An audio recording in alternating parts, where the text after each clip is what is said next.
comme l'a indiqué Monsieur Buzon, je suis originaire d'un petit village près de Lannion qui s'appelle Prat. J'ai ma maison à Trébordin. Ma maison, mes maisons, j'ai des maisons de pêcheurs à Trébordin. Et je suis aujourd'hui industriel de PMI dans l'Est de la France. Il paraît bizarre, mais c'est comme ça. Ça s'est fait comme ça. Donc je participe avec mes anciens de Rhône-Poulenc, qui est ma première société que j'ai dirigée, à une sorte d'amicale de gérontes ayant envie que l'industrie française continue à exister. Et il y a 25 ans, mon directeur de la stratégie m'a demandé ce que je pensais qu'ils prennent des PMI. Je lui ai dit que je suis doué pour ça, il n'y a pas de problème. Et il est venu me rappeler il y a 5 ans en me disant tu m'avais demandé de faire ça, j'ai fait, j'ai pas mal réussi, mais je voudrais que tu reviennes continuer à m'aider. Parfois, je rentrais d'une aventure compliquée entre Dubaï et l'Afrique, et donc je voyais pas d'inconvénient à faire autre chose et à revenir à la PMI, et j'ai pris le secteur mécanique métallurgie qui n'avait pas de titulaire, puisque essentiellement c'est des anciens de Rhône-Poulenc qui étaient là et qui étaient plus orientés vers la chimie. Voilà, donc je continue à travailler dans la mesure de mes possibilités avec des collaborateurs de très grande qualité qui sont des jeunes pour moi, puisqu'ils ont entre 45 et 50 ans et qui sont les directeurs de mes sites, et ces directeurs de sites viennent voir leur président de temps en temps, le président vient les voir, et on essaie de faire de la bonne industrie dans une situation un peu complexe qui est la situation française d'aujourd'hui. Alors, le sujet sur lequel j'ai beaucoup travaillé, c'est celui de l'écologie par nécessité. Alors première nécessité, c'est-à-dire que quand j'étais aux États-Unis en 68, j'ai vu arriver une première vague de scientifiques qui considéraient que la Terre allait exploser, soit à cause du nucléaire, soit à cause d'autre chose.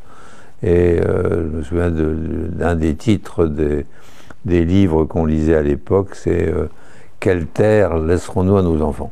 Donc, il était un grand succès. À l'époque, aux États-Unis, on disait voilà, effectivement, il va se passer des choses abominables sur la Terre. Heureusement qu'on est là et qu'on va empêcher les choses de se faire.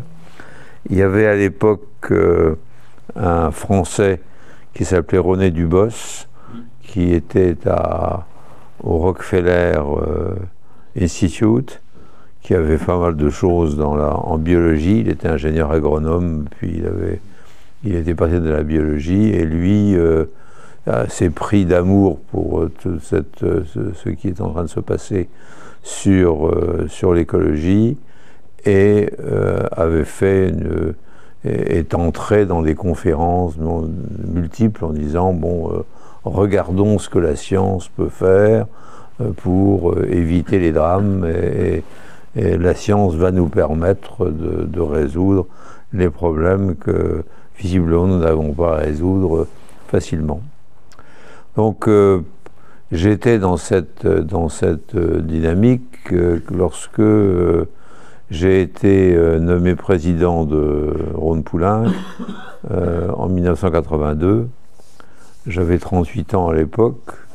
Je dois avouer que c'est les problèmes de l'environnement qui m'ont rattrapé, c'est-à-dire que j'ai eu un gros dossier qui m'est tombé sur le dos, qui était celui des phosphates répandus dans le lac Léman, qui produisaient des algues abominables. Et donc les Suisses sont venus sonner à ma porte en me disant pourrait-on faire quelque chose. ils ne m'ont jamais lâché, et donc effectivement, nous étions fabricants de phosphates. On allait prendre nos phosphates au Maroc, qui est un très bon phosphate, comme vous le savez, et il apparaissait qu'il n'avait pas tort. Donc nous avons essayé de trouver le substitut à un prix à peu près équivalent pour les lessives, et nous l'avons imposé aux mesures que le temps passait, sans perdre nos clients, puisque une industrie vit avec ses clients. Quand les clients disparaissent, on est bien embêté. Donc voilà l'entrée en lice pour moi dans le monde de l'environnement par étapes, où effectivement j'ai tendance à aimer ma belle Bretagne et Trébordin, et donc quand je vois des gens qui modifient la plage, ou qui modifient les rochers, ou modifient l'apparence, ou modifient je suis choqué, et j'ai essayé, par mes modestes moyens à l'époque, de trouver des solutions. En particulier, il y a une île de sable magnifique en face de Trébordin, pour les gens qui ne connaissent pas, qui s'appelle l'île de Molène, qui n'a rien à voir avec celle qui est dans Finistère. Et cette île de sable était en train de perdre son sable, perdre tout, parce que les gens y allaient en prédation, et il a fallu la protéger, comme il a fallu protéger un grand nombre d'endroits, à Ploumanac, avec les gens qui venaient prendre des bouts de rochers rouges, parce qu'ils étaient contents d'avoir un rocher rouge de Ploumanac. Mais il grignotait l'herbe aussi, visiblement, il était herbivore, et ainsi de suite. Donc l'environnement a toujours été une des préoccupations majeures de l'industriel que je suis depuis l'âge de 38 ans, je le répète, et ceux-ci sont discontinués jusqu'à l'âge où je suis. Alors, ce qui a eu lieu et n'est pas écologiste mais politique, c'est-à-dire qu'à un moment, c'est le gauchisme politique qui n'avait plus vraiment de grain à moudre. Il a eu depuis le grain à moudre de l'islamo-gauchisme, et il est content avec. Enfin, à l'époque, il n'y avait pas grand grain à moudre, et qui s'est lancé dans l'écologie et dans la défense de la veuve et de l'orphelin, écologie bien sûr. Qu'est-ce qui s'est passé avec eux? On a perdu les scientifiques, qui se sont détachés de ces mouvances qui étaient très idéologiques ou idéologistes, et qui ramenaient tout à leur idéologie. Le scientifique qui, certes, émet des théories 2, essaie de les vérifier 3, et dans le doute permanent. Le fait d'avoir ces gens qui ne doutaient pas et qui savaient que le capitalisme était affreux et qu'il était en train de pourrir la planète, et qu'il fallait supprimer le capitalisme, comme ça l'écologie irait bien, comme la mère d'Aral l'a bien démontré, sont partis, et il n'est plus resté que de l'idéologie, c'est-à-dire des gens qui avaient des problèmes et avaient les solutions, et qui disaient la solution c'est ça, donc. Et ces gens ont fini dans un monde qui était vraisemblablement en voie de déculturation, en voie d'appauvrissement intellectuel.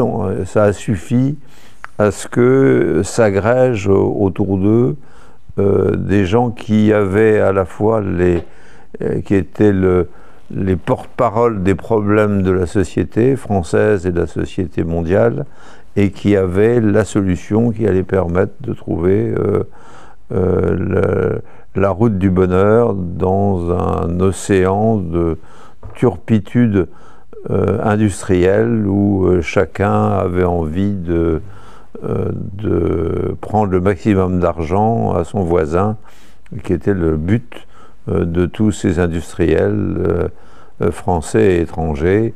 Bien évidemment, il suffisait de les regarder.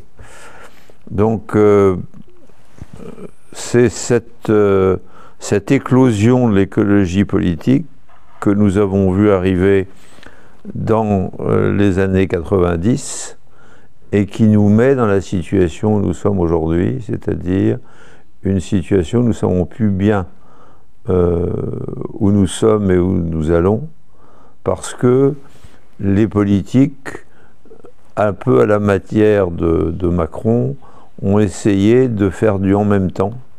Le en même temps n'a pas été inventé par Macron, mais avant par les hommes politiques successifs, en disant oui, bon, il faut que je les calme ceux-là parce qu'ils sont virulents, donc on va leur donner tel et tel os à ronger, et puis pendant ce temps-là, on va faire ce qu'on doit faire. La réalité est plus délicate, ce n'est pas ce qui s'est passé, et donc le dogme s'est développé tout au cours du temps, et derrière le dogme, la solution qui permettait de s'en sortir. Donc pour traverser l'Atlantique, Madame Greta Thunberg prend le bateau à voile, et pour revenir, elle prend l'avion.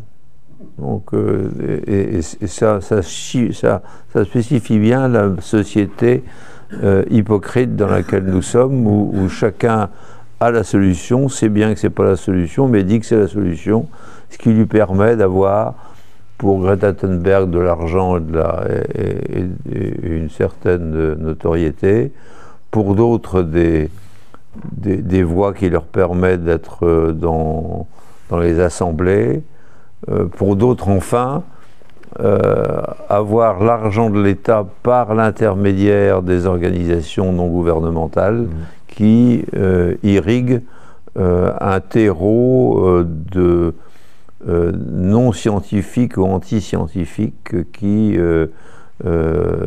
nous appauvrit tous et nous met dans l'embarras tous, parce que l'idée de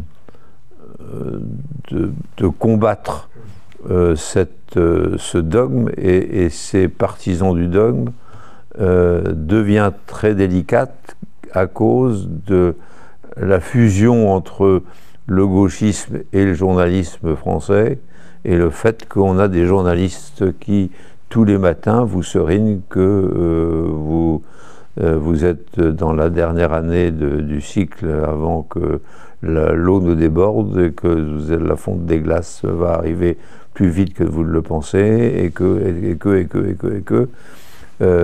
donc on est bien dans une ambiance de peur, de catastrophe, qui va bien avec la nécessité de prendre le contrôle des masses, comme dirait Hannah Arendt, c'est-à-dire qu'on prend avec ce qu'on a, et ma foi, la prend avec les peurs de l'avenir, alors qu'on avait plus peur trop de la guerre. C'est en train de revenir, mais on n'avait plus trop de peur de la guerre, on n'avait plus trop peur, et il fallait qu'une grande peur nous envahisse et nous permette d'agir en conséquence. Et là, les actions en conséquence ont été énormes sur le plan de la France, et énormes sur le plan de l'Europe et du monde. Et donc, on ne sait pas trop où on va, et on va prendre les différents secteurs d'activité pour voir comment on a appauvri le pays, appauvri le monde, et qu'on continue à l'appauvrir en croyant sauver le chardonneret qui a disparu des haies et qui ne va pas revenir parce que les haies voient arriver des gendarmes de l'écologie avec des revolvers. C'est pas comme ça qu'on va faire revenir le chardonneret. Mais effectivement, dans grande partie, il a disparu, pas le rouge-gorge, le chardonneret. Alors,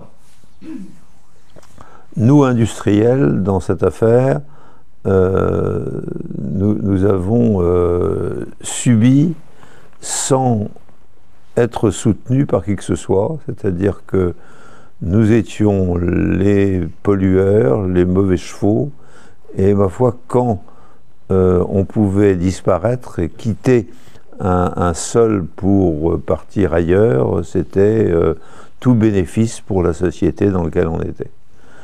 Je vous donne quelques exemples qui me viennent à l'idée, mais j'en ai plein d'autres parce que j'ai vécu cette vie depuis de 38 à mon âge d'aujourd'hui, et donc j'ai vu ça dans ma chair avec extrêmement une extrême brutalité et une peine indicible. Hein. C'est-à-dire que bon, lorsque vous vous souvenez, il y a eu un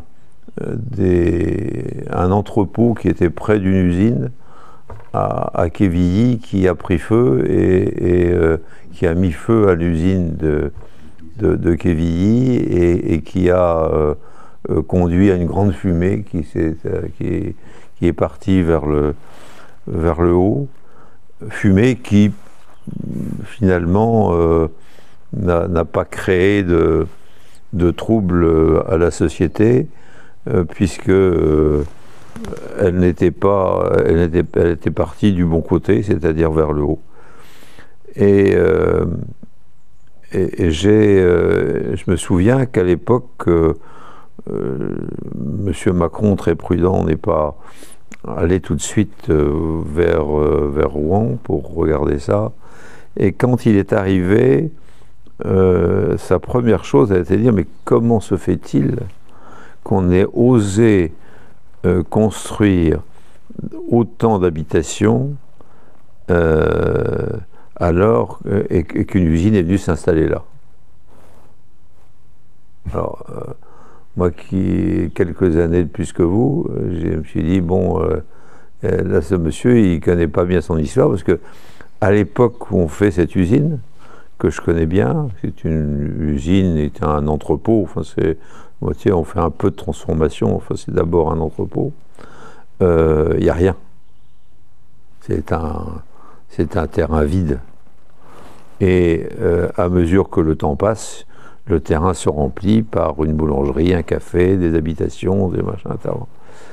Et donc, que le chef de l'État, dans un silence total de la presse et des administrés de Quevilly et de Rouen, puisse dire cette énormité sans qu'on la ressorte en disant, bon, écoutez, Monsieur le Président, les habitants sont venus après l'usine, alors et il faut absolument la déménager. C'est ça, on déménage un entrepôt qui est sur la Seine, et on va essayer d'enlever les quelques paysans qui sont là près de la Seine et qui ne demandent rien à personne pour y mettre une usine. C'est très intelligent, effectivement. Et je me souvenais de mes années de Rhône-Poulenc où on avait très très peur de tout ce qui pouvait nous arriver, puisqu'on avait des pratiques qui n'étaient pas convenables et où les accidents pouvaient être majeurs, même s'ils n'étaient pas immédiatement pris en charge par la grande presse et les politiques. C'était quand même une interrogation pour nous.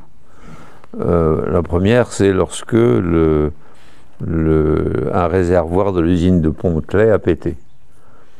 Et il y avait du chlore, pas terrible, hein, et donc un nuage de chlore est parti du ballon qui était là.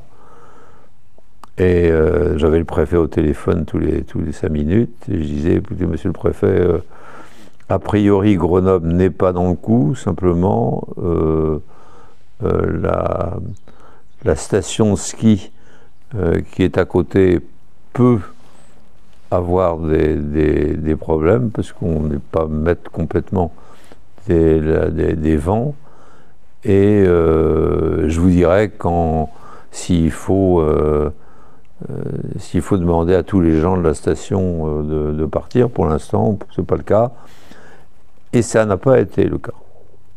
Hein, ça n'a pas été le cas. Le nuage est parti au-dessus de la station.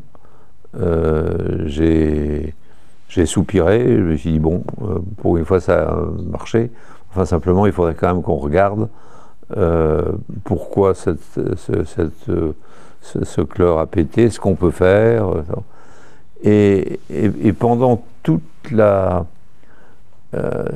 mon magistère sur des usines chimiques et pétrolières, j'ai eu peur non pas de chlore, parce que je pense que là c'était relativement simple, mais j'ai eu peur du réservoir de Pardis d'hydrogène, parce que nous étions les seuls à l'époque à faire de l'hydrogène à Pardis, dans le sud-ouest de la France, chez Elf Aquitaine, et qu'une micro-fissure fait péter.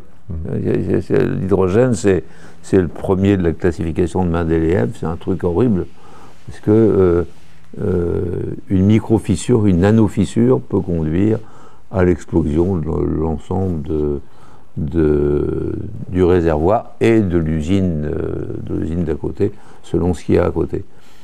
Et au bout de 4 ans de magistère d'Elf Aquitaine, parmi les choses, je me dis, ben là, je peux dormir un peu, parce que je n'ai plus ce réservoir à hydrogène au-dessus de ma tête. Et voilà.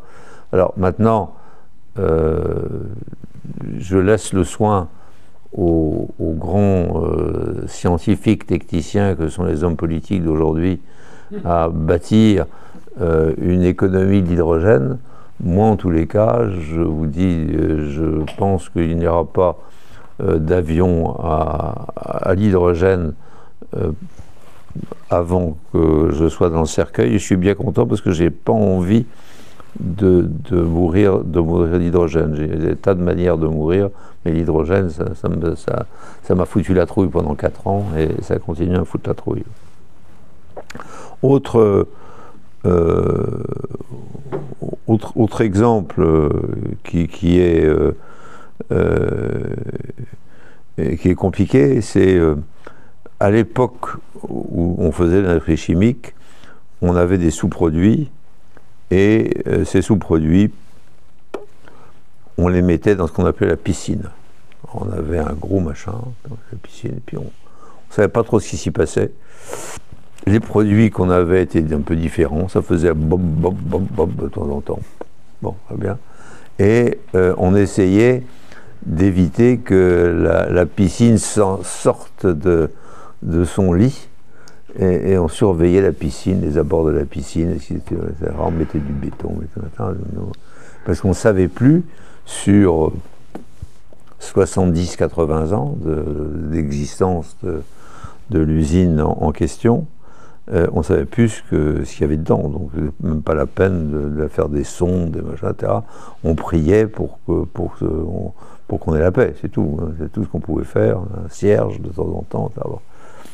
Et un jour, je suis réveillé à 3h du matin, on me dit la piscine a pété. La piscine d'où, de péage de Roussillon, voilà, bien parti.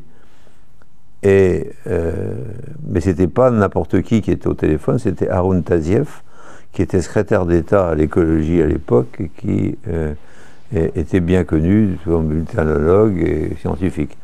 Il m'a dit, c'est scandaleux ce que vous avez fait.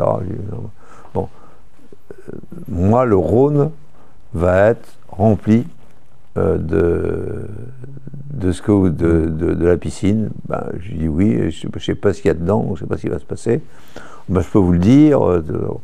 Et donc on a eu un entretien un peu délicat avec Haroun Taziev à ce moment-là. Cette piscine vivait depuis je dirais pas des siècles, mais des dizaines d'années, je n'y pouvais rien. Donc je me suis fait engueuler au Parlement, je me suis fait engueuler un peu partout, donc, bon, très bien. Et effectivement, en allant la voir, donc la piscine s'était répandue dans le Rhône, avait fait un grand sillon dans le Rhône, noir, et ce sillon partait vers la mer, heureusement, et parti vers la mer, heureusement que ça va vers la mer, et tuait tout sur son passage. Et Haroun Taziev avait des plantations de tomates sur la rive et demander une indemnité pour ces tomates, puisque j'avais tué ces tomates, il avait pris l'eau la nuit dans le Rhône pour irriguer ses tomates. Donc le fait qu'on dise aujourd'hui l'industrie n'a pas tenu compte des réalités et n'a pas tenu compte de l'environnement et n'a pas tenu compte de l'évolution sociale, etc., c'est pas moi qu'il faut convaincre. J'en suis convaincu parce que j'ai été acteur dans des conditions telles que j'accepte volontiers tout ce qui est dit sur le sujet de l'intériorité, et j'accepte aussi les félicitations quand elles arrivent des gens qui disent bah oui, mais vous avez fait des progrès depuis. Et effectivement, le nombre de progrès qui ont été faits depuis cette période de Rhône-Poulenc, donc l'année, je suis président entre 82 et 86, sont considérables en chimie et continuent à être considérables. Simplement, à partir du moment où le système de jugement est basé sur des normes édictées par des technocrates, qu'ils soient de Paris ou de Bruxelles, et qu'on dise vous n'appliquez pas les normes, donc vous allez faire ci et ça, petit 1, ou donc vous allez fermer, là, mon sang ne fait qu'un tour, c'est clair. Hein. Pourquoi? Parce que ce ne sont pas des normes qui vont nous permettre de résoudre le problème. Ce sont des pratiques et un examen de ces pratiques avec des professionnels. Et donc le technocrate qui arrive avec ses 150 pages en disant cochez là, cochez là, cochez là, tout ce que vous avez, etc., et qui me dit à la fin, ben non, vous n'êtes pas conforme, allez, il faut investir, ce technocrate-là a précipité dans les domaines qui étaient les miens à l'époque la disparition de l'industrie française. Alors, toujours des exemples pour arriver à une heureuse conclusion, j'espère. Moi, lorsque je suis président de Rhône-Poulenc, j'ai 80% des principes actifs qui sont français et qui sont faits par les usines. Et puis, ces usines prennent le paracétamol, qui est le principe actif, qui rentre dans le Doliprane. Donc, le Doliprane, c'est la petite boîte jaune qui vous permet, quand vous avez mal au crâne, vous cherchez la petite boîte jaune, vous prenez une pilule et vous avez moins mal au crâne. Cette petite boîte jaune est effectivement fait partie du patrimoine français et c'est Sanofi qui l'a, et la rentabilité de la petite boîte jaune, puisqu'on achète désormais le paracétamol en Chine ou en Inde, qu'on le conditionne simplement en France, la rentabilité de la création de cette petite boîte jaune avec un paracétamol venant d'ailleurs est magnifique. Moi, avec mes petits bras, j'arrive à partir dans les 7-10% de rentabilité. Là, ils sont à 27%. Bon, grand bien leur face. Et donc, la question qui s'est posée au moment où on a dit il faudrait que le Doliprane reste français, la question à se poser, c'était pas celle-là, c'était comment est-ce que le paracétamol est parti et comment est-ce qu'il peut revenir. Or, s'il est parti, c'est que les usines de paracétamol en France coûtaient 4 fois plus cher à cause des normes que la même usine en Inde et en Chine qui ne respectait pas les normes. C'est ça qui s'est passé. Et donc on a fait partir l'ensemble des principes actifs avec des hurlements de joie, tous les écologistes et d'un certain nombre de leurs sbires. C'était l'évolution de la société, et en l'an 2000, cerise sur le gâteau, on a dit mais c'est magnifique parce que la France doit devenir un pays sans usine. Et sans usine, ça veut dire propre, ça va être magnifique, ça va être la joie partout, en oubliant simplement un point, qui est un point effectivement de technicien, et pas un point de politique ni d'écologiste, c'est que celui qui fait sait faire, celui qui ne fait pas ne sait plus faire. Et par conséquent, nous sommes aujourd'hui sur une grande part de nos produits chimiques, mais de grande part d'autres produits, dans la situation où, ne faisant plus, nous ne savons plus faire. Nous avons abandonné le secteur de la machine-outil parce qu'il s'était sale. Donc il y avait des vieux tours dans les usines, des tours Cazenave, des magnifiques engins, tous mécaniques. Les Japonais se sont mis sur ce secteur, l'ont colonisé et se sont fait coloniser derrière par les Chinois qui sont moins chers. Et donc aujourd'hui, sur l'ensemble des tournage, fraisage, taraudage, etc., avec des automatismes associés, l'ensemble de l'accueil des pièces, etc. Vous n'avez plus un Français, vous avez dans les trucs spécialisés un ou deux Suisses, un ou deux Allemands, puis c'est fini. Et il en est de même pour une grande partie de l'industrie française qui a disparu à cause des normes qui conduisaient les extérieurs à avoir la possibilité d'avoir du matériel moins cher. C'est pas qu'on était idiots, c'était ça.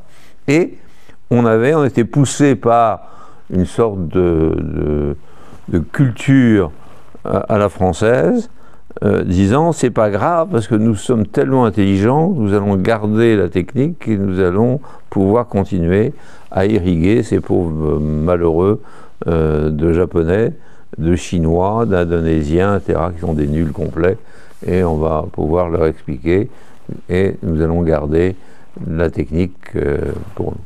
Bon. Alors ça a été la période que nous avons traversée. Alors j'ai indiqué dans un de mes livres que pour moi c'est 97 qui a été le point d'orgue, 97-2000, c'est cette période donc où Jospin est Premier ministre, où il fait les 35 heures, parce qu'un clou chasse l'autre, c'est bien connu, chacun au travail peut être remplacé par n'importe qui, il suffit qu'il puisse partir en vacances, faire des loisirs, c'est bien connu. Il n'y a pas de propriété personnelle. Les gens qui sont sur des machines depuis 20 ans savent pas les faire tourner, enfin n'importe qui peut les faire tourner, c'est pas la peine de s'embêter. Mais tout a été à l'avenant dans l'industrie à ce moment-là. Et pas seulement dans l'industrie, c'est-à-dire que on a foutu en l'air l'hôpital, on a foutu en l'air la police, on a foutu en l'air ça, de façon systématique, en disant votre souci principal doit être le loisir et vous avez la nature et c'est merveilleux parce qu'on vous protège de la nature, parce qu'on vous éloigne les industriels et c'est beaucoup mieux comme ça. Donc on a une période noire qui a été une période d'une vingtaine d'années. Alors je pourrais multiplier les exemples, mais ça vous lasserait, mais j'en ai tous les acabits, y compris le gendarme de la biodiversité qui vient me voir parce que j'ai une haie dans le périmètre de mon usine et qui me dit que je ne protège pas bien ma haie et qu'il n'y a pas de biodiversité. Et donc je lui dis, bah, écoutez, vous allez traverser, vous allez être vos bottes, vous allez traverser avec moi la haie, vous allez voir la nidification que j'obtiens près de mon usine. Comme ça, vous allez pouvoir faire un rapport circonstancié et vous n'allez pas continuer à me le bassiner. Mais on voit bien toute cette évolution qui a eu lieu et qui conduisait à se féliciter que l'usine disparaisse. Alors moi j'ai eu une petite usine comme ça qui était en Haute-Marne, qui était plutôt merdique. Et la DREAL, la direction régionale de l'environnement, est venue me voir en me disant en cas d'incendie, vous n'êtes pas aux normes. J'ai dit ça, je suis bien au courant, oui. J'essaie de ne pas avoir d'incendie. Et par ailleurs, j'ai le petite rivière juste à côté, et donc je dois pouvoir pomper si jamais j'ai un incendie. Enfin, les pompiers doivent être capables. Mais elle n'est pas toujours aussi haute. J'ai dit oui, il y a des moments, enfin on prend un peu plus, c'est pas dramatique. Et donc ils m'ont bassiné pendant plusieurs mois en me disant que j'étais pas aux normes, J'ai dit, bon. Je suis allé voir le préfet et je lui ai dit ben voilà, je suis pas aux normes, mais j'ai pas de foncier autour de moi, donc je peux pas faire de bassine. La seule chose que je puisse faire, c'est arrêter l'usine. Il m'a serré la main comme si j'avais dit que c'était absolument merveilleux, etc. Ils m'ont brassé comme c'est pas possible, en me disant mais voilà, c'est la solution. Heureusement, ça c'est une bonne nouvelle pour le village. J'ai vu le maire de village qui a débarqué le lendemain en me se frottant les mains, en me serrant la main et en me disant vraiment vous êtes le bienfaiteur de l'humanité dans ce village, parce que vraiment cette usine nous souciait beaucoup.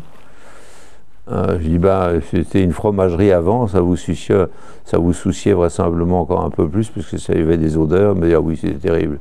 La fromagerie c'était terrible, heureusement qu'elle a disparu aussi. Bon. Donc on en est là aujourd'hui avec une écologie qui a complètement dérivé de ses objectifs. Ces gens-là ne sont plus intéressés par l'environnement, ils sont intéressés éventuellement au niveau central, par les transgenres. Si vous parlez des transgenres, vous allez avoir la capacité de parler pendant des heures et des heures avec eux. Enfin, sur l'environnement, ils n'ont rien à foutre. Hein. Et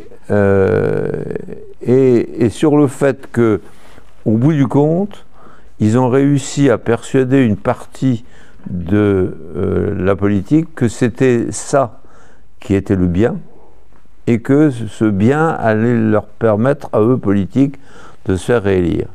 Alors pour moi, le comble de comble, ça a été ce qui a été fait sur la voiture électrique et la voiture thermique.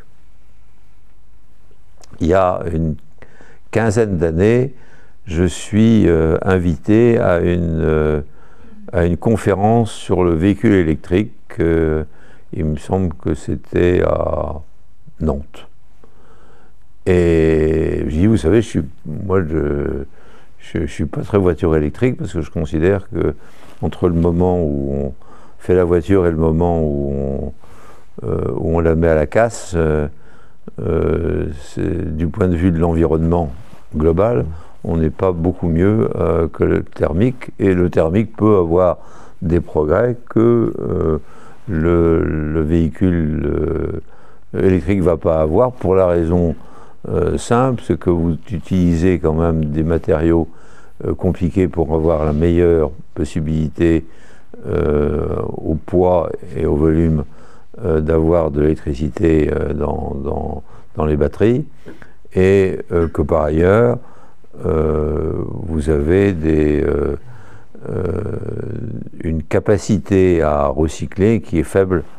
Le lithium, qui est un des produits sur lequel vous allez vous baser de toute façon, explosant à l'air et à l'eau. Donc c'est pas très facile, ça va coûter cher d'essayer de recycler ce produit. Il me dit non, venez quand même. Bon, alors moi je vais à une séance où il y avait 450 personnes et où les gens étaient les tenants du véhicule électrique qui allait sauver le monde, etc. J'ai dit écoutez, moi j'ai compris que j'étais là en vedette surprise, mais je ne vais pas vous dire la même chose que les gens qui vous parlent depuis tout à l'heure.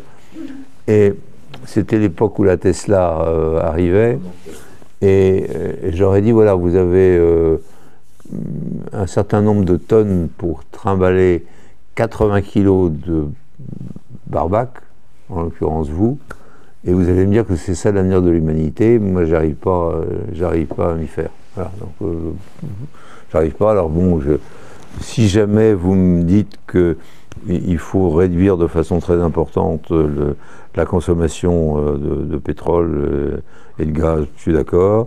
Si vous me dites il faudrait arriver à des petites voitures, en particulier en ville, qui dépensent beaucoup moins. Tu es d'accord aussi. Enfin, il y a des tas de possibilités. D'ailleurs, j'avais, avec André Giraud, l'ancien ministre de l'Industrie, lancé à la période où il y avait...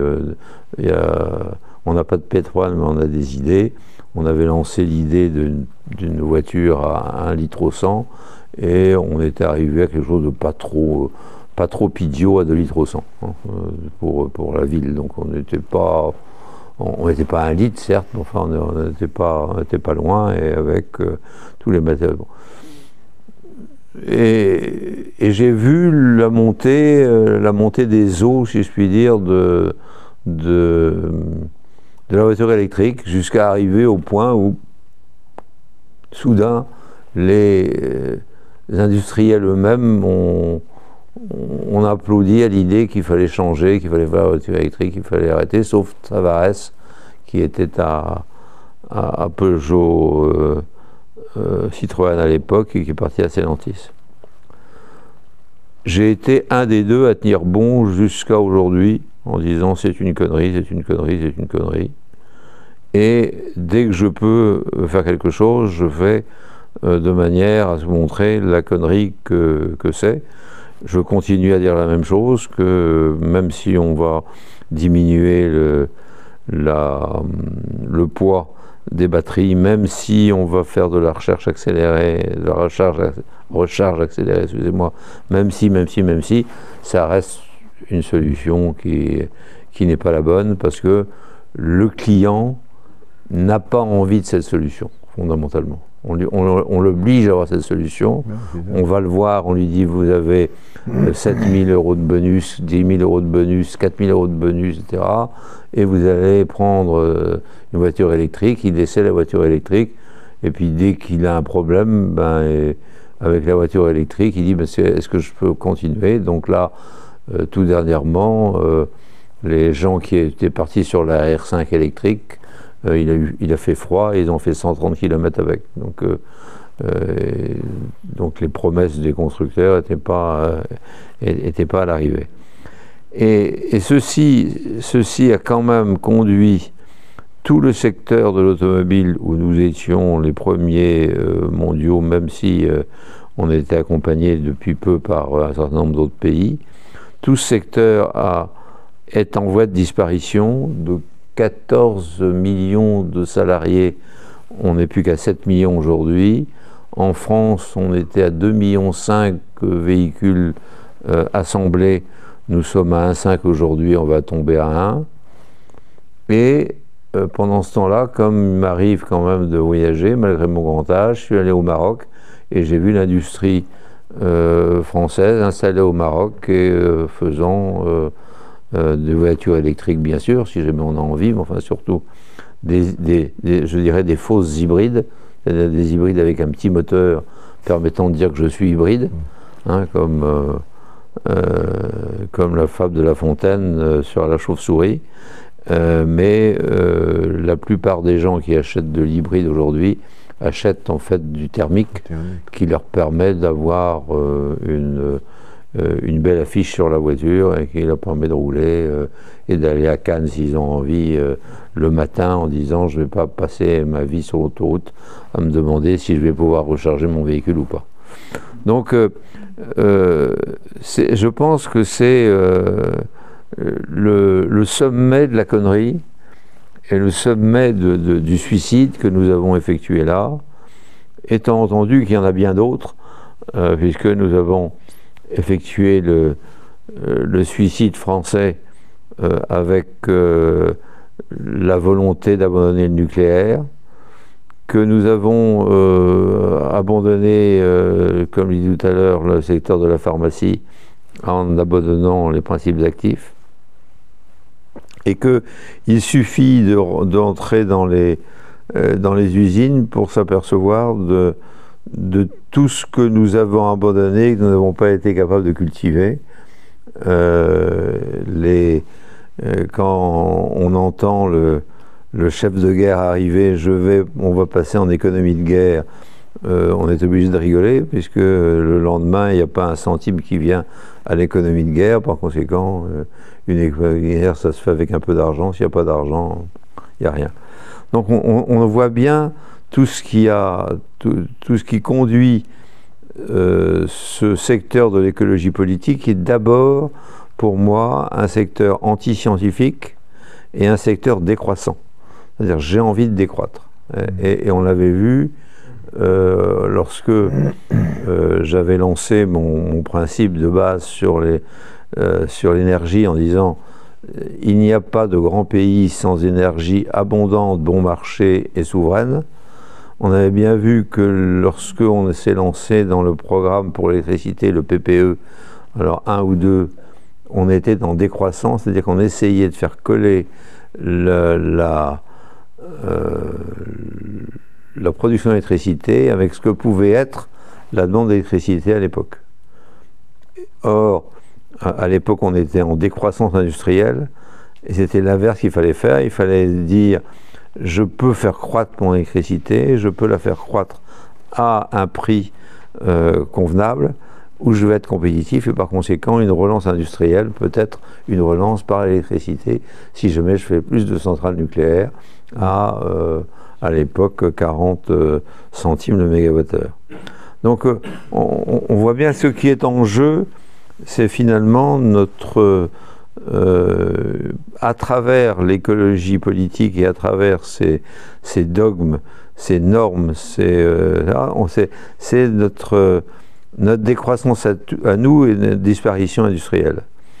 Alors je suis vice-président d'une organisation qui s'appelle Plastalliance, qui essaie de dire le plastique c'est important pour nous. Dans une atmosphère où on dit le plastique il faut l'enlever. Et je dis, bon, j'ai un truc simple, hein, je dis, vous enlevez le plastique de l'hôpital, vous pouvez fermer l'hôpital. Comment ça? Bah, je dis oui. Le plastique ne vit, l'hôpital ne vit que par les plastiques et par le fait qu'on peut jeter effectivement ce qui risque d'être en difficulté pour la santé humaine et qu'on bazarde.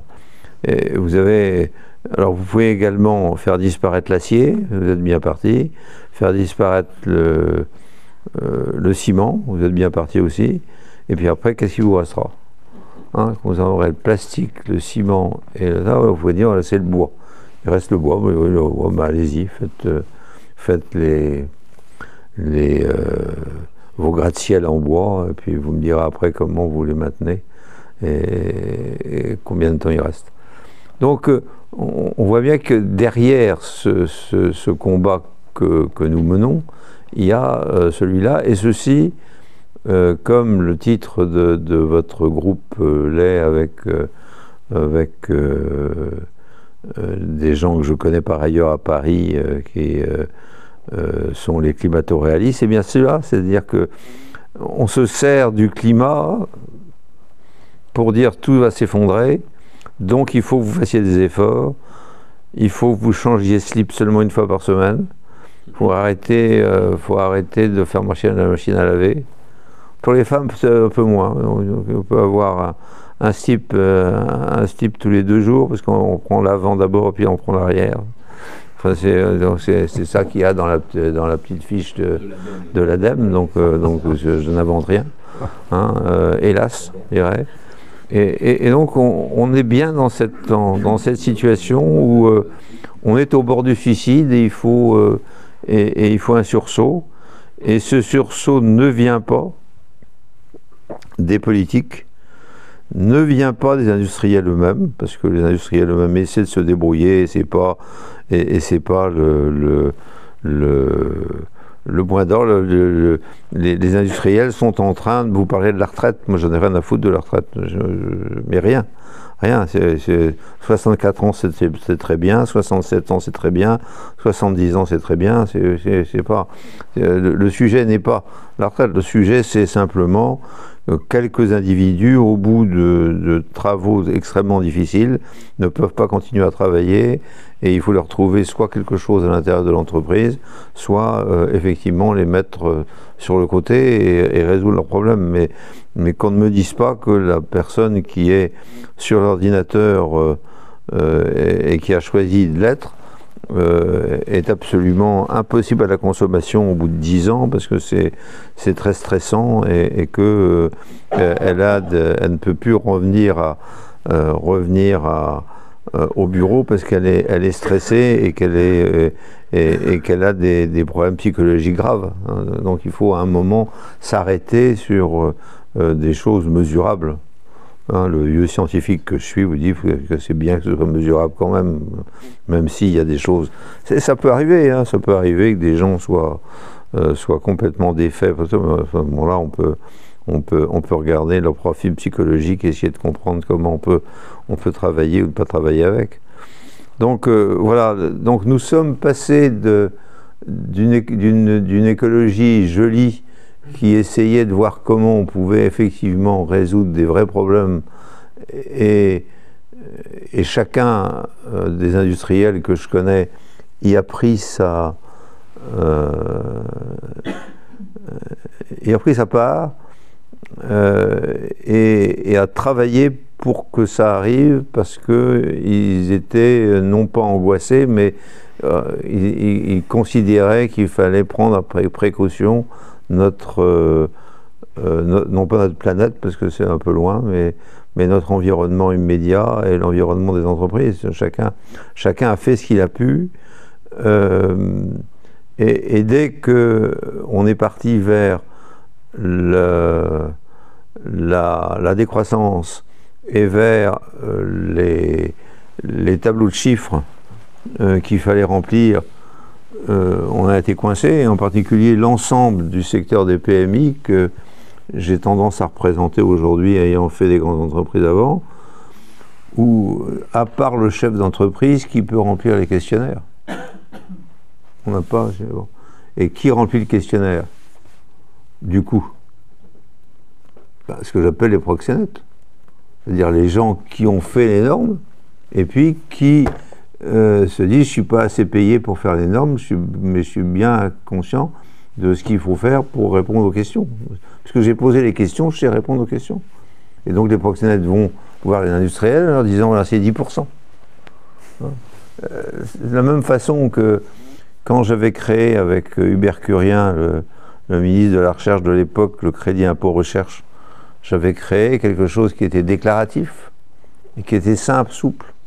Et puis si jamais on avait envie de contrôle, si jamais on regarde, on dit voilà, celui-là quand même, il fait 10 millions de chiffre d'affaires, il annonce 5 millions de recherches, on va peut-être regarder ce qui se passe, on va faire un contrôle, et puis on dit ben non, c'est pas tout à fait ça qu'il faut faire.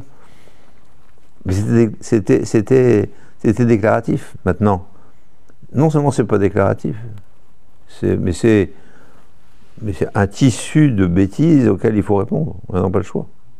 On est là pour répondre aux bêtises. Et elles sont tellement énormes, les bêtises, que la seule manière de faire, c'est d'aller prendre un proxénète en disant bon, faire. Le proxénète vous dit ben voilà, vous avez, avec ce que vous faites là, si vous n'avez pas de chance d'y arriver, là, parce vous allez être pris. Pourquoi? Parce que j'ai écrit le texte, alors je sais comment on va vous embêter avec ça. Je dis, ah bon, si vous avez le texte, c'est bien. Donc il faut faire autrement. Il faut faire une autre présentation ou il ne faut pas faire. Parce que mais je fais de la recherche quand même, je fais de l'innovation. Bah oui, mais ça, ce que vous faites n'est pas bien vu parce que c'est pas vert, ou c'est pas ci, ou c'est pas ça, c'est pas transgenre, c'est pas machin, c'est pas bon. Et donc beaucoup de gens qui aujourd'hui innovent sont pleins d'espoir dans l'innovation, pleins d'espoir dans ce qu'ils peuvent faire, ne sont pas aidés, tandis que d'autres qui n'ont aucun droit, de mon point de vue, à avoir le crédit impôt recherche, comme les gens qui font des algorithmes dans les assurances, ont des trésors qui leur viennent par des proxénètes associés qui leur permettent d'avoir... Donc on a transformé complètement le crédit impôt recherche en autre chose, et on est en train de transformer tout avec... oui, il faut afficher. Ah, faut afficher, oui, qu'est-ce que vous faites? Il faut afficher, alors maintenant, ça va être... Il faut afficher les obus, vraisemblablement, quelque temps. Moi, je suis prêt, hein. Moi, je suis prêt à faire des culasses d'obus, j'ai pas de problème. Si on me donne l'argent, j'ai fait. Mais bon, tout le monde n'est pas capable de faire des culasses d'obus. De toute façon, pour l'instant, j'ai pas un centime, et personne ne veut rien, ne vient me demander quoi que ce soit. Mais vous avez des affichages verts ou verdâtres ou d'autres. J'ai fait, je suis dans la parité totale. Ah bon, très bien, c'est bien, où je suis dans le... On voit bien qu'il faut afficher, et une fois qu'on affiche, on a des points, et on est dans la même disposition que ce qui est en train de se passer dans le bâtiment. On est en train de tuer le bâtiment, là, avec la DPE. Et quand vous regardez bien, il n'y a aucun support scientifique à la DPE. Aucun. C'est-à-dire que ce n'est pas de la science, c'est de la bureaucratie. On peut faire... vous pouvez être très très bon sur le plan énergétique, mais vous pouvez très bien être mauvais avec le questionnaire tel qu'il est fait. Mais par contre, si vous faites des investissements, vous avez des points, et ces points comptent, et à ce moment-là, vous upgradez votre système. Et si vous avez un proxénète qui vous dit effectivement quel est le bon truc pour arriver à passer entre les gouttes, ça marche. Donc voilà. Donc je pense que nous sommes mal partis en ayant oublié la science et oublié le principe de l'écologie, qui est d'essayer d'améliorer effectivement l'environnement de nos villages, de nos villes, etc. Donc ceci est complètement indifférent à ceux qui pondent les normes, qui en profitent et qui les contrôlent. Et moi, j'ai en face de moi les DREAL, donc les directions régionales de l'environnement. Pour entrer dans une DREAL, il faut avoir fait Greenpeace ou WWF. Autrement, on est viré. Bon. Et ces gens-là sont des militants qui veulent tuer mon industrie. C'est ça leur souhait le plus important, c'est de tuer mon industrie, avec l'aide de certains préfets et de certains édiles locaux, comme je l'indique. Et moi, j'ai envie de conserver mes industries, et j'ai envie de conserver l'industrie française. C'est pour ça que je continue à travailler à mon âge, c'est pour ça que je forme des jeunes de 40, 45, 50 ans à la direction d'entreprise et au fait qu'il faut toujours y croire. Et puis on essaie de trouver les meilleures solutions pour échapper aux gendarmes, un peu comme Coyote, quoi, hein, donc, sur les routes, quoi. C'est 80 km/h, bon pour 80. Moi, quand je vais de Guingamp à Lanvelon, qui fait 12 km, je change de vitesse tous les 500 mètres.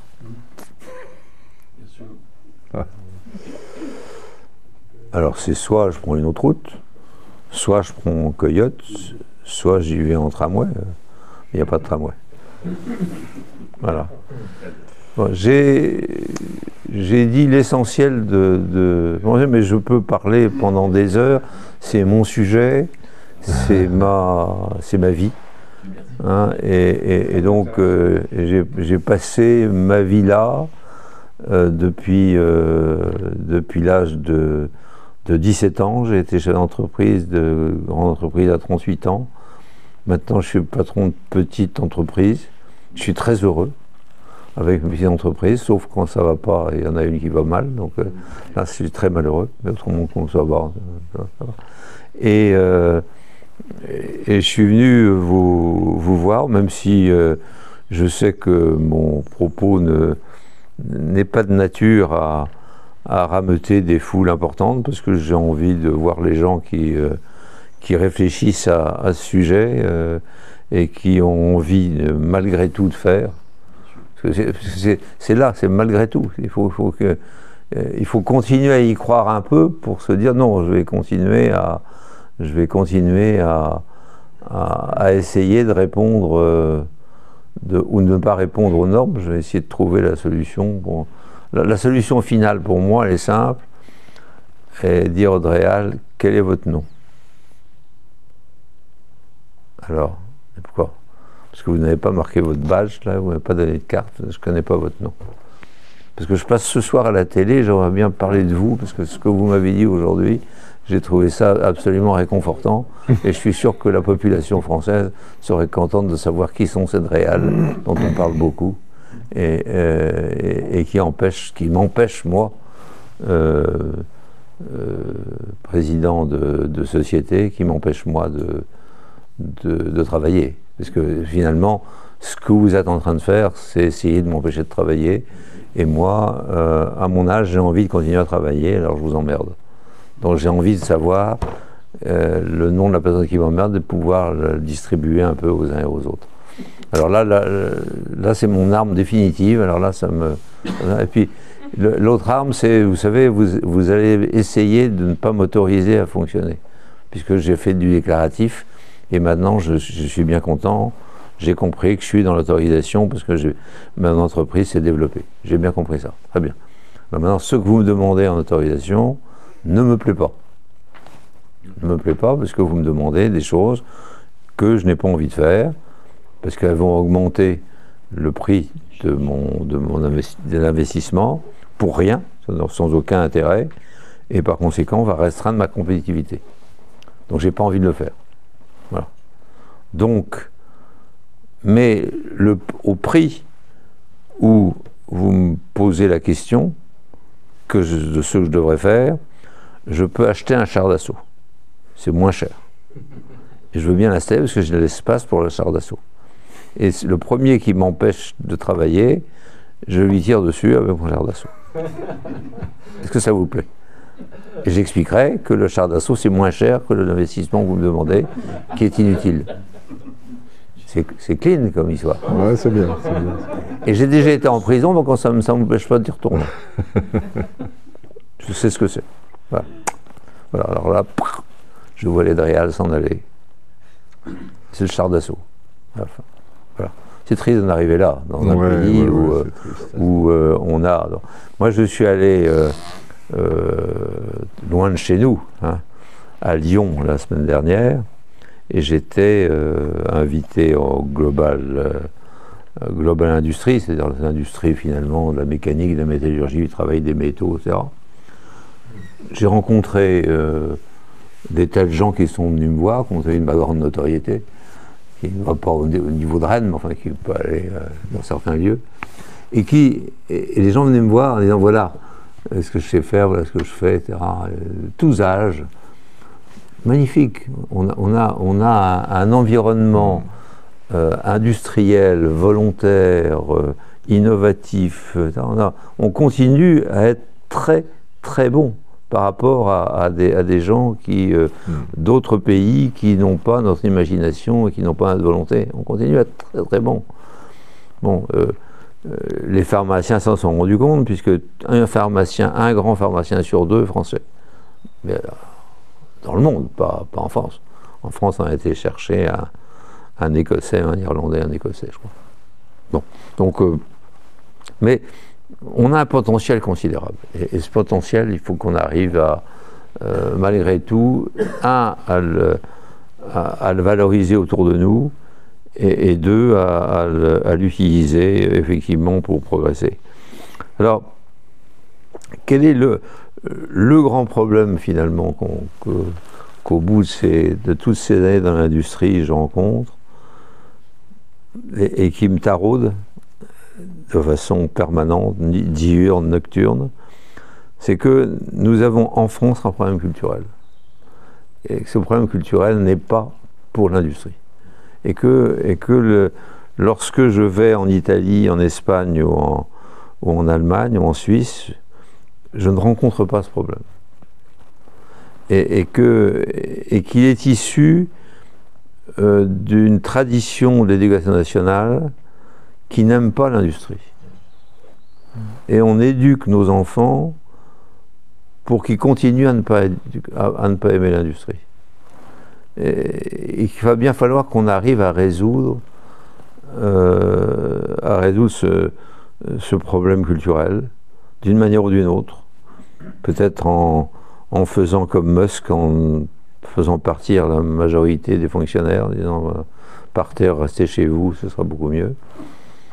Mais c'est pas possible de continuer à avoir des situations comme celles que je vis, pas tous les jours, hein, parce que j'ai passé le temps, mais à l'époque, je me disais, bon, les enfants auraient envie de voir le Breton qui a été patron de 4 entreprises, qui continue à parler à la télé, machin, etc. J'ai des profs qui sont venus me voir en disant si je fais un truc, il y aura 100, 150 élèves, vous connaissez bien l'école, vous connaissez ça.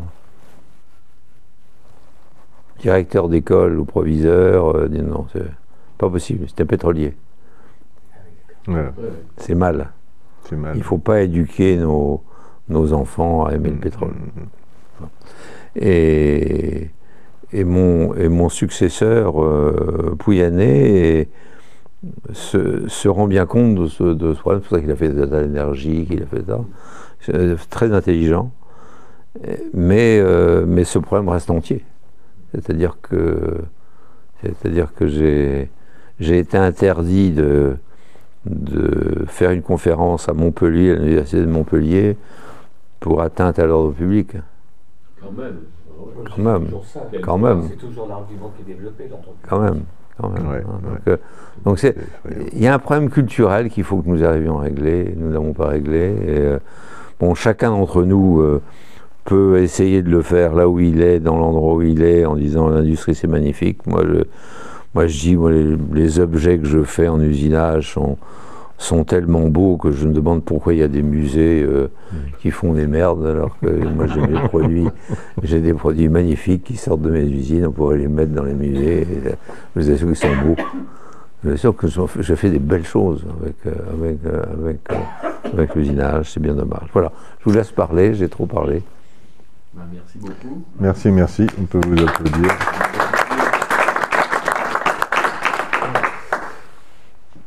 Ouais. Oui. Je peux revenir sur l'hydrogène. Vous disiez que pendant 4 ans vous avez eu peur. Qu'est-ce que vous pensez alors du gisement qu'ils ont découvert en Moselle? S'ils arrivent à éviter, s'ils arrivent à résoudre le problème qui est le mien, qui est celui des nanofissures, moi, ils vont bien réussir un jour. Enfin, pour l'instant, c'est pas fait. Non.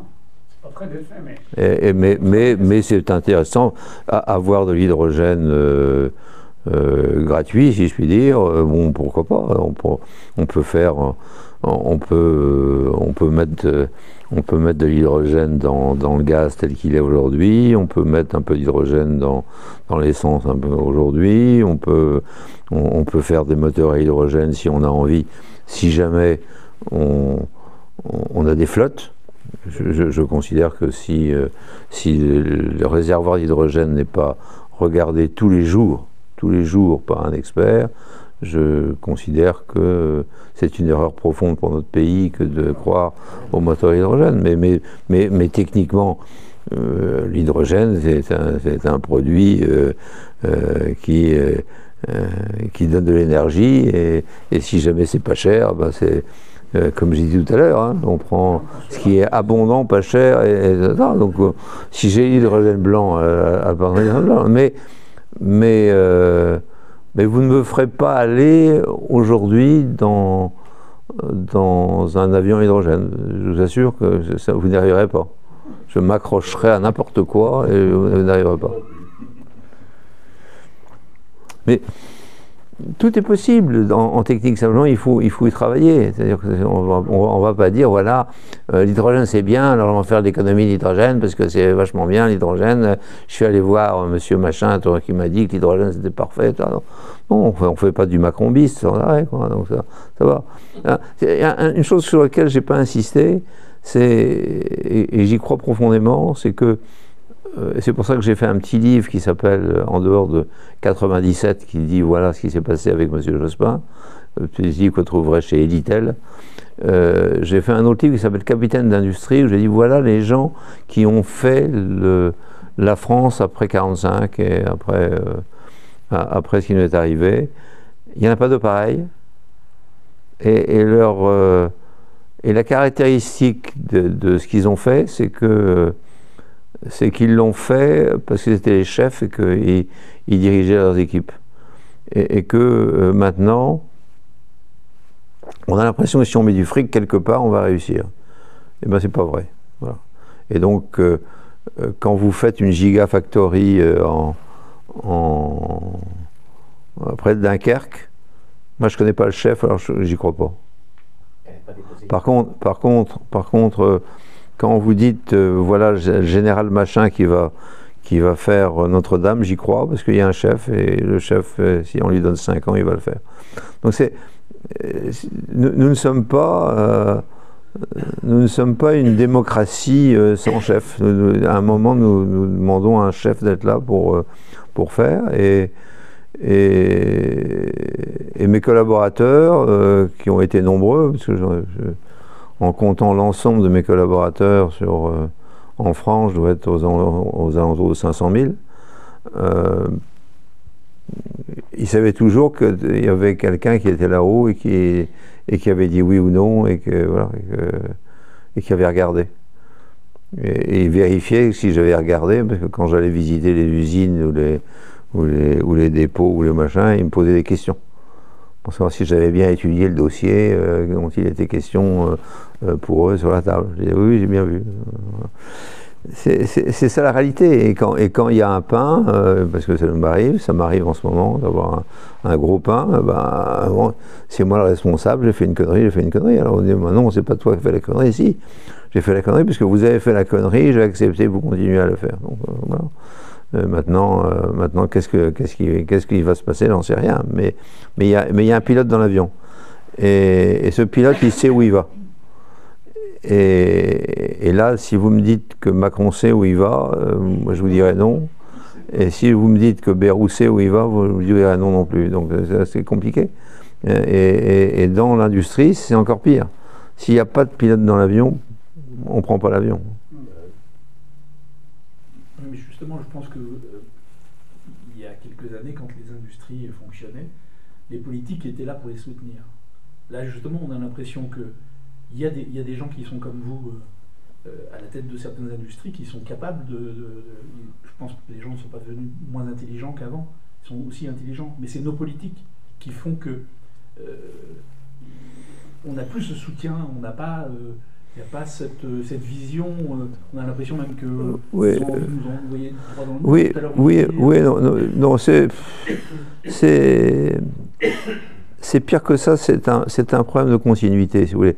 Moi, j'ai travaillé dans une quarantaine de pays, j'en ai visité 110, et à chaque pays, son fonctionnement, et son mode de fonctionnement, et vous adaptez à son mode de fonctionnement. Et si les gouvernements ne sont pas là pour vous aider, ou au contraire pour vous emmerder, vous essayez d'éviter qu'ils vous emmerdent. Le problème, c'est la stabilité. C'est-à-dire que quand on me dit voilà l'impôt que vous allez payer, voilà les taxes que vous payez, on ne me dit pas le lendemain, bah tiens, j'ai changé. Et c'est ça qui est le plus difficile pour moi aujourd'hui en France. C'est que je ne sais pas quelle sauce je suis mangé, je ne sais pas qui je vais avoir en face de moi comme interlocuteur, en particulier dans les DREAL qui sont quand même la plaie la plaie de l'humanité, les DREAL, c'est clair. Je ne sais jamais ce qui va se passer. Planète, hein. Quoi ? En prétendant sauver la planète. Oui, bien sûr, mais en faisant l'inverse. Oui, en faisant l'inverse. Ils n'ont jamais connu la planète. Ils sont dans leurs trois rats et devant leur tableau Excel. Ils sont pas la planète. C'est parce que il n'y a pas dans notre pays d'études préalables satisfaisantes, c'est-à-dire qu'on ne fait pas suffisamment dans les décisions appel à l'anticipation. Donc on ne dit pas qu'est-ce qui va se passer sur tous les sujets.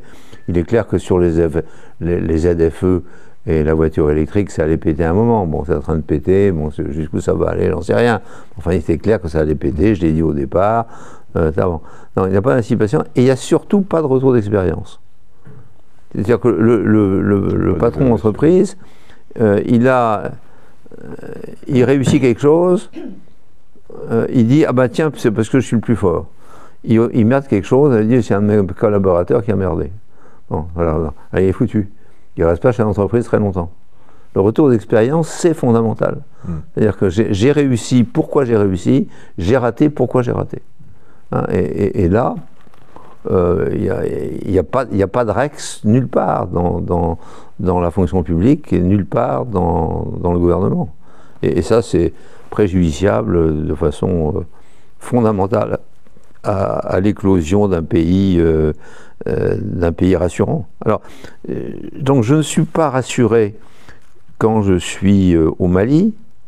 Par contre, je sais, en allant au Mali, comment ça fonctionne, et par conséquent, je suis prêt à prendre mon risque compte tenu de la manière dont ça fonctionne. Là, je ne suis pas rassuré par la France, et je ne sais pas comment ça fonctionne, et je ne sais pas comment ça fonctionne demain, donc je continue à ne pas être rassuré. Donc je suis prêt à faire à tenir des coups sur la distance si jamais je sais à peu près comment ça fonctionne. Là expliquez-moi comment fonctionne Macron. Je ferme Fessenheim, j'interdis Astrid, j'ai plus un sou. Et je réunis les gens, on dit vous allez accélérer sur le nucléaire et vous allez remettre Astrid. Il s'est écoulé 2019, 2025. Et plusieurs milliards. Comment voulez-vous que moi, industriel, je sois tranquille sur l'investissement et tranquille sur ce que j'ai envie de faire? Attends, je ne suis pas tranquille. Je regarde toujours derrière, qu'est-ce qui va se passer, comment ça va roupiller, etc. Et là, c'est mes copains de l'industrie de l'armement, dont je ne suis pas, mais je pourrais l'être, hein. C'est-à-dire que je suis capable. Si Churchill est là et me dit maintenant on fait l'économie de guerre, moi je lui dis voilà tout ce que je sais faire. Et je sais faire énormément de choses dans l'industrie de guerre. Mais là, je ne bouge pas une oreille. Et mes copains ne bougent pas une oreille. Il n'y a pas d'argent, Alors j'ai... pas d'argent, il n'y a pas d'argent. Et sur le nucléaire, on dit on va faire pain-lit, donc tout est prêt pour faire pain-lit. L'argent ne vient pas. Donc l'argent vient aujourd'hui du fait que Framatome a travaillé sur l'augmentation des années des réacteurs Westinghouse, a travaillé avec les Américains et donc est bien vu des Américains, a gagné de l'argent aux États-Unis, et cet argent, comme il croit au nucléaire, Fontana, il met cet argent dans pain-lit, si je puis dire, mais il n'y a pas un argent qui vient de l'État. Et la seule chose qu'ils ont fait, c'est, puisque EDF gagne de l'argent, on prend l'argent EDF. Comme ça va remonter le budget de l'État. Ça va surtout augmenter les tarifs. Oui. Donc on est dans l'incertitude absolument totale. Il y a peu de pays au monde, je vous ai dit combien j'en ai fait, où l'incertitude règne aussi fort qu'en France. Mais en fait, on ne comprend pas bien cet aveuglement des politiques. C'est tellement... c'est comme le nez au milieu de la figure, la détresse dans laquelle on va. Là. On ne comprend pas bien cet aveuglement.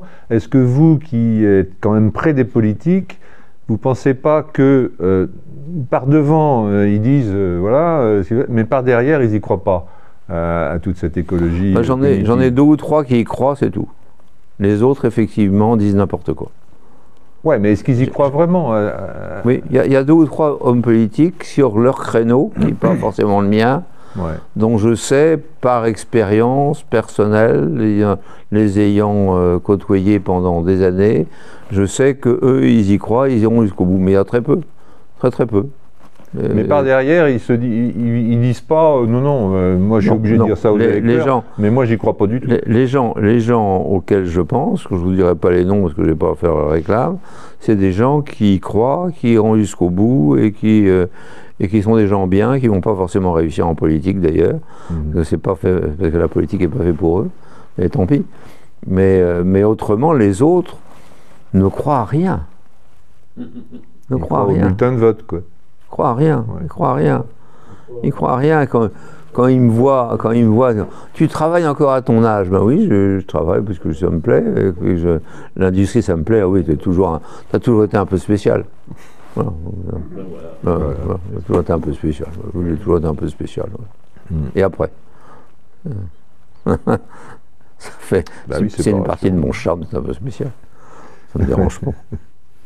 Et depuis 7 ans, Macron n'arrête pas de parler de réindustrialisation. Il ne le fait pas. On peut dire qu'il y a une entreprise.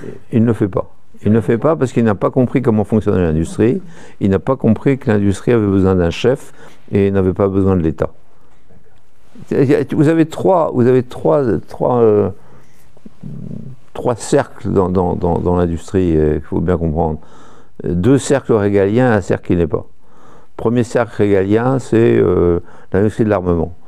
Là, vous avez la Direction générale de l'armement qui vous dit voilà ce qu'il faut faire. Alors, ça ne veut pas dire qu'ils font des choses intelligentes. Hein. La DGA a loupé complètement les drones. Hein, soyons clairs. Hein. Tout le monde disait qu'on avait des drones. Moi, j'étais avec des gens de Naval Group qui m'expliquaient comment les drones allaient révolutionner la planète il y a quelques années. J'ai ouvert mes grands yeux en disant bon, très bien, etc. Bon, puis il m'expliquait que la DGA freinait des cas de fer pour qu'il n'y ait pas de drone, c'est pas ça, non, il faut toujours qu'il y ait. Donc ils ne font pas que des choses bien, loin de là. Et là, ils courent après le drone pas cher qui fait énormément de choses, et ils sont partis sur l'équivalent de l'avion qui va faire papa moment et qui coûte terriblement cher. Donc ils ont le cerveau à côté de la réalité. Le drone iranien il coûte rien, le drone nord-coréen plutôt il coûte rien, etc. Donc, ils sont coincés. D'ailleurs, les soviétiques ont fait la même connerie. Donc ils n'ont pas de drone. Ils ont pris les drones iraniens et les drones coréens. Hein, ils ont fait même esprit, même systématique, etc. Deuxième chose, c'est sur l'énergie. Sur l'énergie, vous n'avez pas le choix. C'est-à-dire que vous ne pouvez pas dire on va faire de l'énergie, tout le monde va faire sa petite énergie. Non. Il y a c'est du domaine du régalien. Il faut avoir une politique de l'énergie. Alors quand elle est mauvaise, on en récolte les scories, c'est aujourd'hui. Quand elle est bonne, c'était en 73, on en récolte les bons fruits.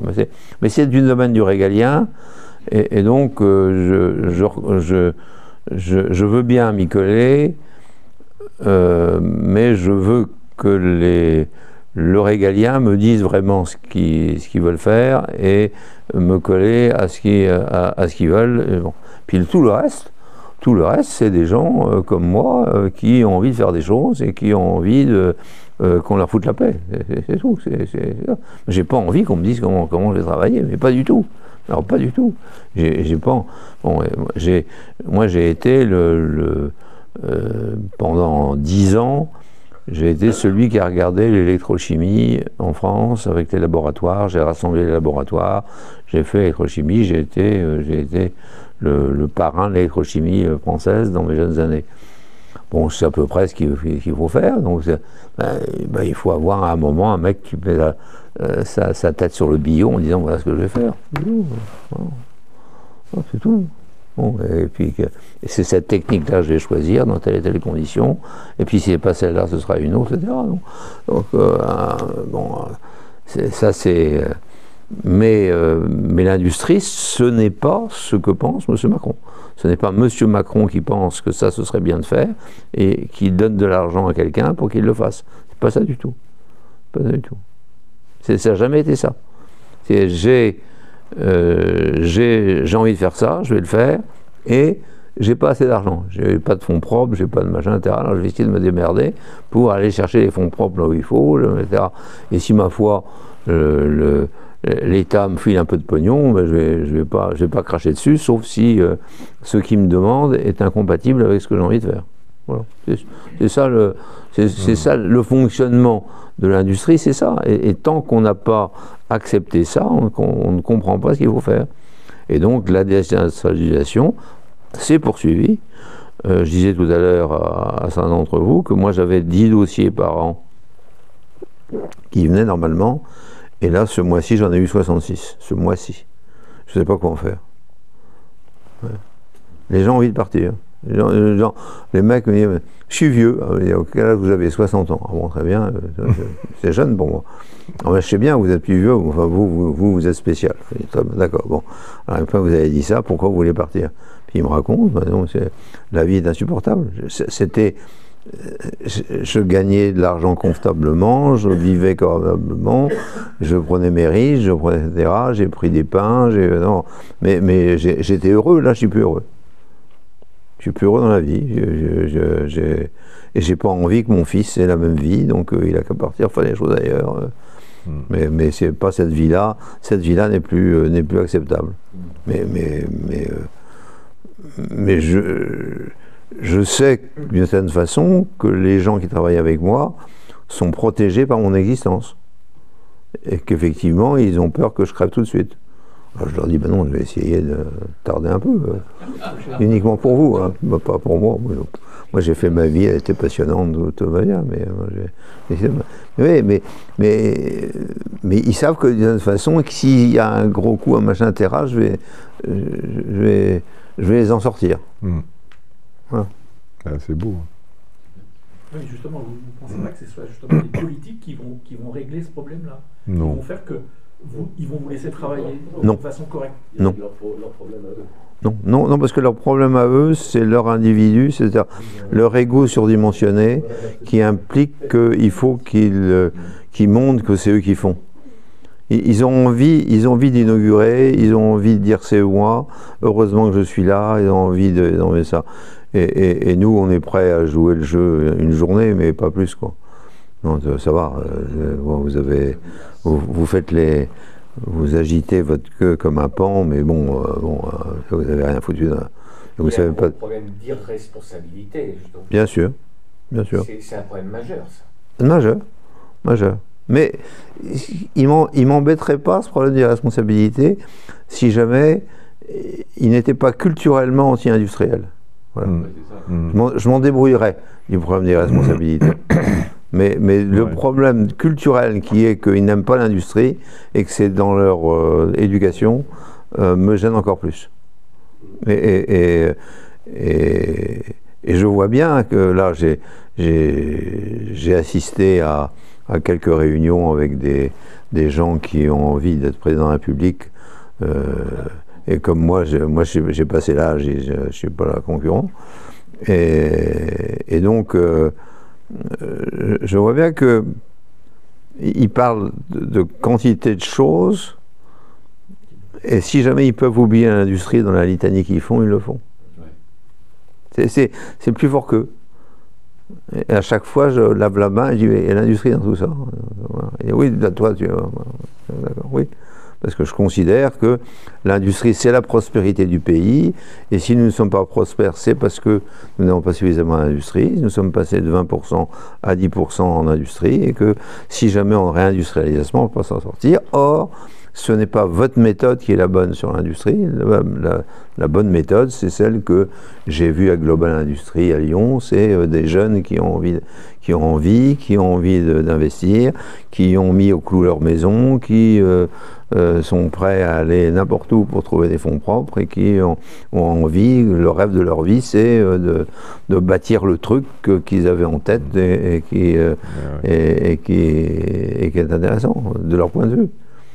Et alors quand vous voyez des mecs qui à 60 ans disent ben voilà, c'était le rêve de ma vie, mais c'est plus le rêve de ma vie parce qu'on m'emmerde sans arrêt, oui, bon, moi j'aimerais bien que ces mecs-là sont au contraire les gens qui tirent les jeunes vers le haut en leur disant regardez comme ma vie a été passionnante, prenez-la. Alors bon, moi, ça c'est facile, ma vie a été passionnante. Donc c'est facile de leur dire ma vie a été passionnante.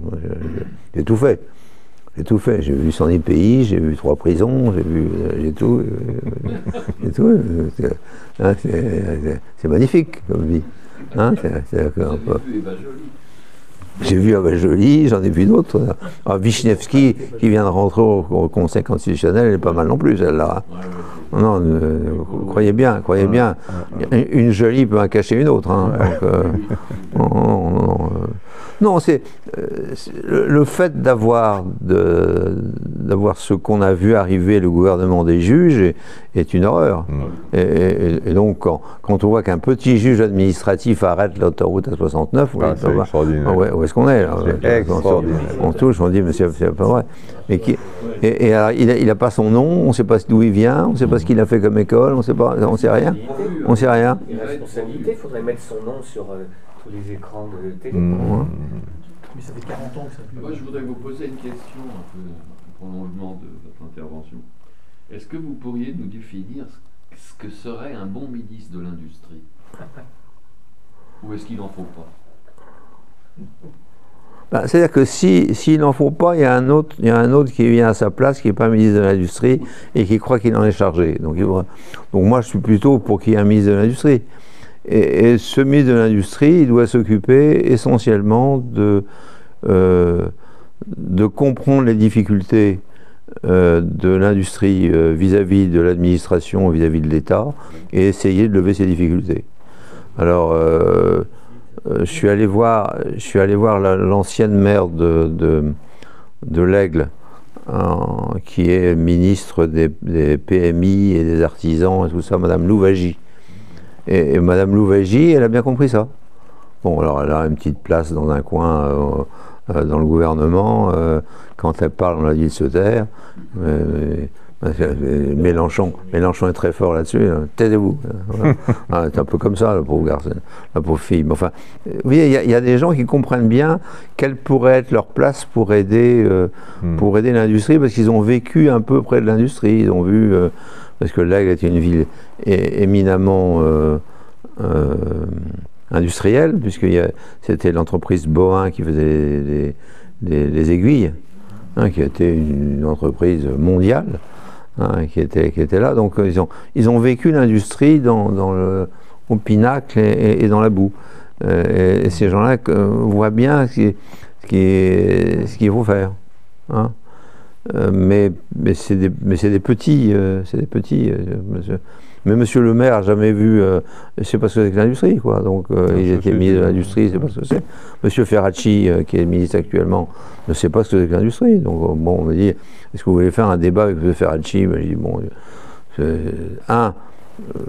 moi je veux bien, parce que je débattrai avec n'importe qui, y compris avec Madame Binet ou Monsieur Mélenchon.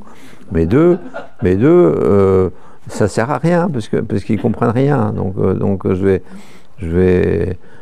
vais leur dire qu'ils comprennent rien et ça va pas leur plaire. Puis bon, personne ne me réinvitera, puis c'est tout. Mais bon, si vous voulez me fermer définitivement votre chaîne, ça va. Et je fais pas vraiment le buzz, en sens que, bien sûr, les bons mots m'arrivent à la minute quand je suis avec quelqu'un de vraiment con. Bon. Mais je dis à quoi ça sert. Donc je suis pas, je fais, enfin si vous m'entendez à la radio, à la télévision, je suis beaucoup plus sur essayer d'expliquer que d'essayer de faire des bons mots. Hein, alors j'en fais quelques-uns, mais je dirais pas à la suite de mon plein gré, mais parce que c'est trop facile. C'est trop facile. Je cède à la facilité de temps en temps, mais c'est pas ça que je cherche. Je cherche à expliquer ce qui se passe, ce qui est en train de se passer, ce vers quoi on va et ce qu'il faudrait qu'on fasse. C'est ça. C'est ça. Et là, mon leitmotiv, c'est laissez-nous travailler. Voilà. Hein, laissez-nous travailler. Moi, je ne suis pas dans le régalien, sauf si vous me demandez d'y aller. je suis dans le tout venant, et on m'empêche de travailler. Par conséquent, je ne suis pas content qu'on m'empêche de travailler. Voilà. Alors laissez-moi travailler. C'est aussi ce que disent les agriculteurs. Oui, mais alors j'ai rencontré à la fois les agriculteurs classiques, c'est-à-dire la FNSEA, donc j'ai fait un congrès avec eux, où j'étais invité d'honneur et où je leur disais, vous voyez, l'industrie, c'est la même chose, c'est la même chose, c'est la même chose, c'est la même chose. Et puis, j'ai été joint par les révolutionnaires à la coordination rurale. Je suis en train d'essayer de voir comment faire un truc avec eux, parce que je considère que mon homonyme Véronique Le Floch est quelqu'un avec qui j'ai pu discuter sans qu'elle m'insulte, donc je trouve ça pas mal. Je trouve ça pas mal.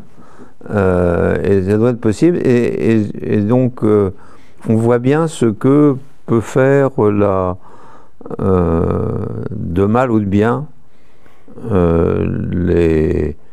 les lois. C'est-à-dire que j'ai travaillé un peu sur la loi Alima 1, Alima 2, Alima 3. Je vois bien les ordres de grandeur, je vois bien où on en est, et il n'en reste pas moins que, avec toutes ces lois, avec tout ce qui est dit, avec Leclerc qui joue du violoncelle en disant je fais le maximum, heureusement que je suis là pour sauver la République, les agriculteurs, ils s'en sortent pas, et si jamais leur femme n'est pas infirmière, ils peuvent pas joindre les deux bouts, quoi. Donc il y a bien un sujet. Il y a bien un sujet puisque c'est eux qui produisent. Donc on a, à partir du moment, je reprends, on anticipe et on dit voilà, je fais telle chose pour telle raison et voilà ce qui risque de se passer. Ensuite, je fais un Rex et je dis qu'est-ce qui s'est passé réellement. Le Rex me montre que c'est pas du tout ce que j'avais anticipé, ce qui est passé, c'est autre chose, et que les mecs continuent à se suicider. Il y a un sujet. Donc traiter le sujet. Et alors, je voudrais vraiment aider à traiter le sujet parce que bon, on a tous des ancêtres qui étaient dans les pâturages ou à la bourre. Moi, c'est pas si lointain puisque on avait encore des fermes quand j'étais gamin. Je me dis c'est pas possible d'arriver à la situation où on est aujourd'hui. C'est pas possible. C'est pas possible. Il y a quelque chose qui va pas quand je vois les éleveurs bretons, qui soient de bœufs ou de cochons, je me dis, c'est pas vrai, c'est pas possible. Parce qu'à l'époque, moi j'avais une petite maison près d'une ferme, j'allais prendre mes œufs et mon lait. Je dirais pas qu'ils vivaient bien, mais ils vivaient. Mais ils vivaient, là ils ne vivent plus. Donc, alors qu'est-ce qui s'est passé? Ils ne vivaient plus, ils vivaient chichement, mais les enfants allaient à l'école, les enfants ont fait des écoles d'agriculture quand ils étaient... et je ne parle pas de Mathusalem, je parle d'il n'y a pas beaucoup d'années. Donc qu'est-ce qui s'est passé? Qu'est-ce qu'il faut faire? Et là, il faut un mélange de professionnels. Donc j'avais envie de réunir des gens que j'aime bien, mais je ne suis pas sûr qu'ils soient compatibles, même si je suis là. J'essaie de faire des choses. Je fais un cercle qui s'appelle Entre-deux et Liberté, dans lequel je réunis des gens a priori incompatibles, et puis ils ne se tapent pas sur la gueule et réussissent à dire finalement on sera assez d'accord. Donc je réussis à faire des trucs, mais là c'est gros. Ouais. C'est gros. Non, Michel-Édouard Leclerc, je ne peux pas le mettre avec quiconque, c'est pas possible. Les mecs ont envie de taper dessus. Mais Thierry Cotillard, d'Intermarché, non. Vous voyez, on est plus avec quelqu'un qui va jusqu'au bout des trucs auxquels il croit. Donc voilà. Compliqué avec Arnaud Rousseau de la FNSEA, parce qu'il est à la fois agriculteur et à la fois industriel, donc c'est compliqué. Il faudrait mieux qu'il choisisse son camp, parce que moi je suis pas agriculteur, je suis industriel. Donc voilà. Et puis il faut qu'on ait des gens de l'industrie qui ont envie qui a envie de faire des choses. Donc, bon, alors maintenant, le camarade Le Duf dont on a parlé ensemble, il a plus tellement envie de faire des choses en France, puisqu'on lui a foutu un crapaud dans les pattes à Liffrey, il n'a pas réussi à s'en sortir. Hein, un crapaud suffit à foutre en l'air une implantation, les emplois, les machins. Donc on voit bien. Hein. Mais il faut continuer à y croire. Je suis désolé de vous dire ça, parce que vous êtes tous plus jeunes que moi, pour la plupart, moi. Mais il faut continuer à y croire. C'est-à-dire que quelque chose va se passer. Et c'était un peu ce que j'avais dit aux gens d'être automobiles. Je dis, mais vous êtes en train de lâcher complètement de la voiture thermique, il va se passer quelque chose. Parce que la voiture électrique n'est pas une voiture d'une clientèle qui veut la voiture électrique. Non, puis elle répond pas aux objectifs. Mon ami Michelin, il disait le client c'est le patron. Donc quand le client n'a pas envie, il n'a pas envie. Alors on peut lui coller la voiture électrique, à un moment, ça suffit, cette voiture électrique. Oui, mais j'ai envie d'autre chose. La loi et la coercition vous obligent. Moi, je suis totalement contre, mais j'exclus pas que je sois obligé d'en acheter une. Oui, moi non plus. Mais je crois au fait que si jamais les clients se rebellent, ils arrivent à gagner à la fin. Bah, ça vient, hein. Ça vient. C'est ça que je pense. C'est ça que je pense. J'étais très en colère parce que j'ai vu que Voynet était nommé à un poste, Oui. et j'ai vu que l'Europe a voté une nouvelle taxe sur l'essence à partir de 2026, une taxe globale. Donc si on veut tuer l'automobile, on va y arriver. Enfin, ils ont déjà fait plus de la moitié du parcours. Là. Moi, ce qui me sidère, comment... Oui, mais ils iront acheter des voitures d'occasion à 1000 km au Maroc. Oui, mais on veut mettre un malus sur des voitures qui n'ont pas été malusées. Oui, mais on va échapper au malus avec une technique où on va les immatriculer ailleurs. Le client est le patron. Quand le client a envie de quelque chose, il y arrive de toute façon. Alors je sais bien que j'ai passé beaucoup de temps en Afrique pour avoir un raisonnement rationnel, mais l'Africain, on lui tape dessus, on lui fait etc. Puis finalement, à la fin, il fait ce qu'il a envie. Voilà. Moi, je suis un peu comme ça, je suis un peu africain. C'est le côté breton, ça. Bien. Peut-être. On va peut-être c'est vous qui me dites. Si c'est ça vous qui vous me a dites. intéressé. Nous, en ce qui nous concerne, pour rester sur une note optimiste, on sème des petits cailloux un peu partout pour que la bonne parole se diffuse. Et vous avez raison, et il faut continuer. Voilà. C'est ce que je suis venu vous dire. Voilà. C'est pour ça que je suis venu à la demande de M. Boude. Et si des Bretons continuent à penser qu'on peut être climato-réaliste, il faut les aider et être là. Voilà. Bon, vous n'avez pas... Je n'ai pas fait Salclombe, j'ai l'habitude, je m'en fous. Oui, on le regrette. Parce que de la même façon que mes bouquins se vendent peu, mon éditeur est furieux. Moi, je m'en fous. Ce qui m'intéresse, c'est de les écrire. Et puis qu'à certains moments, je les renvoie un ici ou là. Donc, rappelez-vous, 1997, l'année zéro du déclin de la France. Ouais. Jospin Aubry, 35 heures. Et puis l'autre qui s'appelle Capitaine d'industrie. Voilà. Toujours Editel. E-L-Y-T-E-L. Et vous verrez qu'il n'y a pas de moule à patron, mais que tous les patrons sont des gens qui ont du courage. S'ils n'ont pas de courage, ils ne sont pas patrons. Ouais. Ils ne restent pas patrons, c'est simple. Exactement. Et ce qui va en rester, est-ce qu'on va toujours en trouver avec ce que vous venez de nous dire sur les 66 Mais moi je vous dis que les jeunes que j'ai vus à Global Industries à Lyon la semaine dernière m'ont remonté le moral. Voilà. Ouais, mais c'est vrai que le problème... Alors allez à Global Industries l'année prochaine. Bah oui, vous verrez. rendez-vous. Merci beaucoup. Merci.